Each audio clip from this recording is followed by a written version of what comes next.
Hi, I'm Alyssa D. Gordon, and I'm here in New York City for the world premiere showing of Life Inside Out. I'm going to introduce you to the star of the show, Maggie Baird. So check it out. And what inspired you for making this movie? Well, the movie was originally inspired because I did take up music in my middle life. I played all my life, but I took it back up. And at the same time, my son, who was 13 at the time, was discovering his own musical gifts, and it was incredibly bonding for us. And it took him from being a sullen, moody teenager to having this drive and passion, and so that inspired the story. I mean, I saw him perform a few times and he was amazing, and so that's what inspired us to do it. What was your favorite scene in the movie? Oh my gosh, I think my very favorite moment is when Shane peeks in the door and has no idea that I'm playing the guitar, and opens the door and sees me playing guitar, and I don't say anything, and he doesn't say anything, and he shuts the door, and he leaves. That's my favorite moment.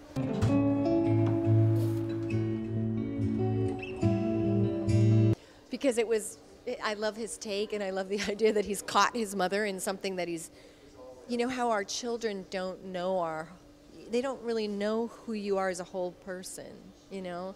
We become mother to them, and it's beautiful and wonderful, but we kind of give up certain elements of our own lives. And then just to have him see her as like, he has no idea she does this, he's never seen it before, he shuts the door and leaves, you know? It's my favorite moment.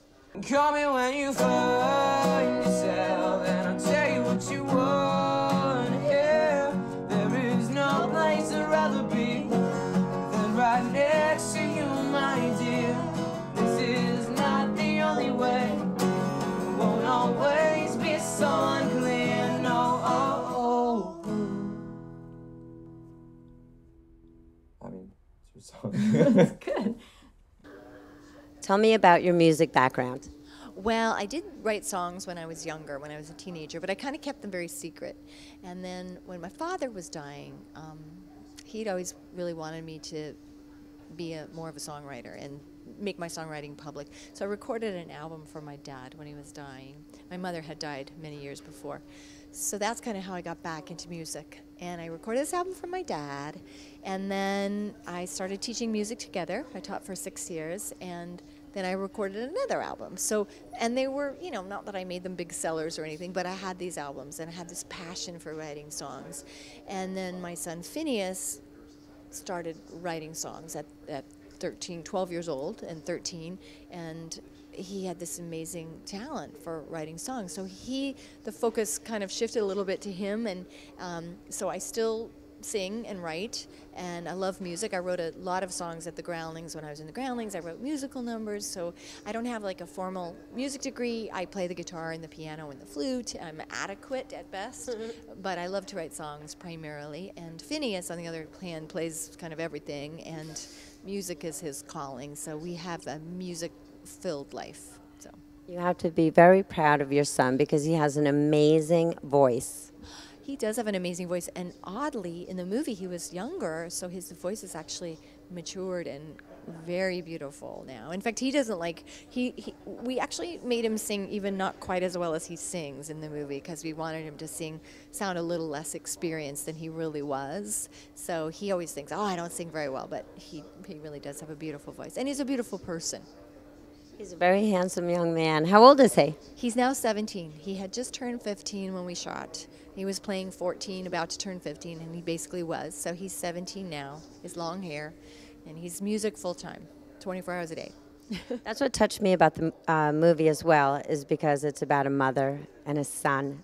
And you had your son there with you, and that had to be the most amazing experience to work with your son and play music with your son, and it must have been a joy to your life. Yes, and the song that we sing together was, you know, easy to play, because I did just look at him and think, where did this come from? How did this happen? Who was this amazing person next to me? You know, so it was, yeah, it was a great joy. My son in the movie is Shane, and in real life his name is Phineas O'Connell, and he's my real son. and he's working in. He's a musician. He has a wonderful band called the Slightlies, and they're doing great in LA. They're real popular in LA, and he's working right now on a television show in LA. So. This is a family. It's a family affair. Yes, we have a daughter who's 13, and Billy O'Connell, she's a singer, and so yeah, music is kind of the currency of the house, you know. We all, in fact, I was saying to someone, there's a party later, and I'm supposed to play, and I said, you know, I never get to practice anymore because I have to fight for a piano, and we have 3 of them in our house. One is always out of tune, and someone's always on the other one. So yeah, there's pretty much in the movie, the family has no music. They don't know music until it comes into their lives. And when we shot the movie, we had to move the pianos back and forth across the room to make it look like they weren't there because our house is full of pianos. So here, when you filmed this, it was at your house. The location was at your house, basically. 7 of the 15 and a half days we shot were in our house, yes, which is a teeny house, which, by the way, had been rejected by several other film crews who had liked the outside of our house and looked at it for a location. But when they scouted us, they said, your house is too small. So, but we did it. We shot there. What inspired you to do this? Well, it was the experiences with Phineas, seeing him discover music and thinking about what it's like to be a parent, or not even a parent, just a person who's balancing making a living, the responsibilities of everyday life, with how do you fulfill your creative desires. And we all have creative desires, and whether it's music or acting, or whether it's, you know, making a cake or building a piece of furniture, how do you do the things that fills you up and still just, you know, support your family? So it was that kind of vision of the struggle, and then the bonding with the teenager, and the kind of fact that when you do your own authentic self, when you show your authentic self, you actually have more of an opportunity to help someone else find their authentic self. I enjoyed the jacket. Is this one of the... This jacket was one that I got at a county fair, and I wore it to open mic nights, and everyone always commented on my jacket, not my songs. And so it was just funny, and so I sort of worked it into the movie, and we made it the curtains, because that was another story. My mother had actually made some curtains, and so we combined the stories as writers do to, you know, make them a little deeper. But this is the inspirational coat. So, in other words, like with the jacket and everything, there's some like real life stories in your, yes. Yes, it's a fictional story, but like every story, you know, there's little elements of truth, you know, or, you know, in your writer, you save up little things in your life, and, you know, when they're appropriate, they fit, you know, and then they have that depth, because you're like, that's a real story kernel that's going to make it have that heart. But it's fiction. How long did it take you to write this movie? Well, Lori, who plays Lydia, plays my sister in the movie, we wrote it together. We were doing open mic nights together. We had a group of moms. We had a group of moms that would go out to open mic nights and support each other so that we wouldn't chicken out. And when the story came to mind, I said, do you want to write this movie? And we then, because we were busy moms, we would get together once a week, maybe, and we would write, and we'd work out all the details. And then at a certain point, we started, you know, writing on our own, and, you know, just like send it over and, you know, send it back. So it took us a year and a half to write script, and we just, you know, one step at a time. And then once we were done and we got notes from producer and director and worked out that, then we were full into production. We did our Kickstarter, and we were shooting, because Phineas, we wanted to play Shane, and he was growing up. So we knew we had a window that was closing, which was great because it motivated us. We had to do it then. So this movie, when you wrote this, everything that you wanted to say in the movie, in other words, hold on. Doesn't say what you want to say. Yeah. Everything in the movie says everything that you wanted to say in the movie.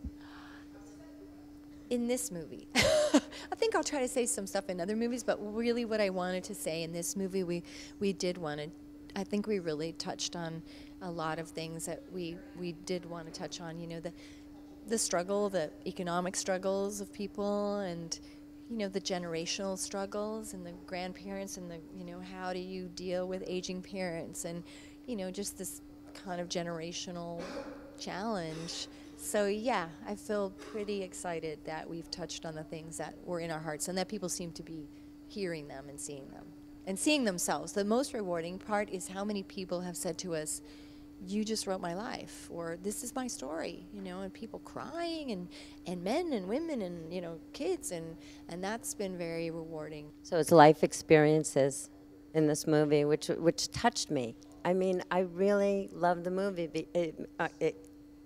I'm a mother myself, so it kind of grabbed that, and the family, I loved it. It was very compelling. The beauty of sort of making your own movie as opposed to waiting for a studio to do it is that, you know, many times scripts are around for 8 years before it gets made. So that was the beautiful part, is that because we sort of generated ourselves, we just got to it. When I go back to writing, when you wrote this, where were you sitting? In your house? Actually, most of the time I was sitting outside of a gymnastics class or a choir. So we wrote it together. We did work in our house, my house, and Laurie would come or at her house, and we, you know, wrote the story, the beats, and all of that. And then when we got to, so we had all the beats laid out of the story, and what scene would come when, and what had to happen in every scene. At that point, everything started being mostly on the go writing. So I had a laptop, you know, sitting in the choir halls, I was writing, you know. So this is a beautiful part. Once you get to that part, you can do it wherever. And it's a great use of time. Did you have to edit a lot, like when you wrote Life Inside Out? Did you, like, was there things like, oh, I don't want to write that, I have to, like, you know, you have to either, you know, erase it, or, like, was there a lot of editing on your part when you wrote this? Well, we wrote it, and then we got notes from people, friends, people who ended up being director, other friends. Got notes, then went back and rewrote, edited, changed, added a scene here, moved a scene here. And then we had to edit just for time. At a certain point, it was like, this is going to come in too long. So there was just script editing, you know, cutting out any little thing. And so there's always editing, and there's always rewriting. And then we had a final shooting script. And we shot everything on that shooting script. And then, of course, the director had to then edit and say a little too long. And some of the things she were editing were dialogue scenes, and some they were scenes that she had shot that maybe weren't even dialogue. So editing, I think the first cut came in like 20 minutes longer. So then there were a lot of edits from them. So some of it was script editing, and some of it was editing in the cutting room. Actually, we lost a couple of really sweet scenes, too. We lost one actor that we loved. He was an older man, and you see one shot of him in the movie, but we had a beautiful little scene with him that we lost, sadly. And when you worked with the family and everything, how did that all, like, come about? Like, you got the family involved. Was everybody getting along? Was it like so hectic where you're like ready to pull your hair out? I think there was a certain high factor that kind of carried us through. It was definitely stressful to shoot in your own house and disrupt. My daughter had to move out of her bedroom, and, you know, so it was and we live in a little house, so we had to make it look like a bigger house. So the boys in the movie, the teenage boys, are going into what is supposed to be their bedroom. It's really the bathroom, you know. So it was crazy, but there was a high factor of it, you know, doing something that you've dreamt of for so long, and then it's happening. And I think that carried us through. And, you know, once you're shooting, it's over like that, you know. So I think we got along pretty well, and I think it was just so much fun to work with your family. It was so, you know, acting with my son was, you know, a dream come true. You know, who gets to look in your son's eyes and, you know, I'm going to cry just thinking of it. But and my husband, I get to work with my husband because he plays the music store. So, you know, it was just wonderful. I also wanted to, I know we... Oh, yeah, I'm going to write some kind of movie with my daughter, because I'll have to have that experience with her, too. I agree. Like, I'm like that with my son as well. You know, I have to get them involved. How many total do you think that was cast for the entire movie? I don't know the answer to that. I mean, there were extras too, and we had so many friends involved. We had the luxury of just using good actors because we weren't using stars for the money factor. We could just use people we knew that we loved, and so maybe the principals were like 15 people maybe, and then we had a lot of extras, maybe 20, and then a lot of those people were friends who, and we had friends helping. We had so much help with this movie, help making it from Kickstarter, help with costumes, and our director's daughter, a professional costumer helped her set up the costumes, and then she managed them all. And we had a cousin fly out from New York, and she did hair and makeup with us, and she plays one of the waitresses. And then, of course, Emma is another cousin. She plays Kira in the club. So it was just friend and family city, and that made it especially fun. And also the gratitude level was intense because everywhere I looked, there was somebody doing us a favor. That was intense. I mean, it was wonderful, but it's hard to accept all that generosity sometimes, It's easier to be the person sometimes giving than to be the person receiving. So it was beautiful. I also wanted to ask you about, in the movie, you have like a bunch of, you started out with a scrapbook. I thought that was very clever. How did that idea come about? Well, the idea was, of course, scrapbooking is one of the many multi-level marketing things that people do. So there was that, but more I thought it was the element of when you're scrapbooking, there's only little snippets of life sometimes. It's not always a whole person, like maybe you should just show the smiling faces, but you don't show what's behind it. Or, so the idea of like just little bits of people, but not a whole person yet, maybe. And also, but preserving that thing. So, Laura, who seems sort of anti-scrapbooking in the beginning, she's not really anti-scrapbooking, she's kind of anti-multi-level marketing. But, later she makes a scrapbook page, and she actually does it. So I just thought the scrapbooking has this kind of layer of, we want to preserve and we want to see our family and we want to see our whole selves.